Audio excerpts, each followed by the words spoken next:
recently. This guy is on another level. He's the Дэвид Бекхэм boxing of sport in Kazakhstan. He's a real superstar out there. We're expecting a huge Kazakh community at the Barclays Centre on Saturday night.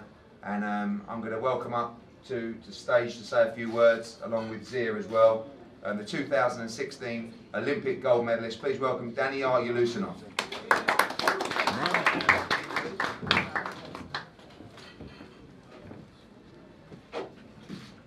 Just want to thank my team and people of Kazakhstan for supporting me. I'm excited to begin my professional journey on Saturday night at Barclays Center. Thank you. Say a few words in Kazakh. Come on, I want to hear it. Я очень рад. На казахском, да? Мен өте қуаныштымын. Бүгін пресс-конференция өтіп жатыр. Ертең сенбі күні бірінші жекпе-жегіме шығамын. Өте қуаныштымын. Бүкіл қазақ халқын қуантамын деген ойдамын. Жеңіске жетемін деген ойдамын. Әлем чемпионы боламын деген сенімдемін.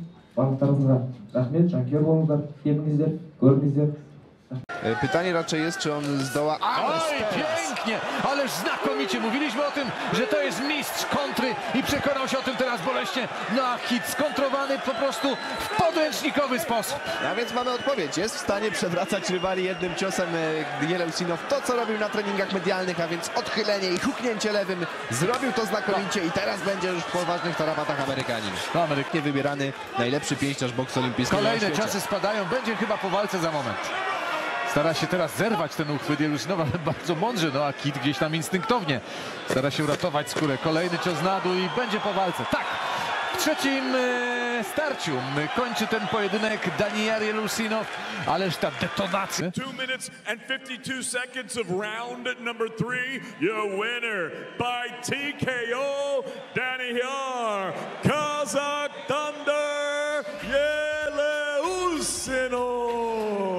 Kazakh Thunder, a więc grom z Kazachstanu i rzeczywiście niczym grom.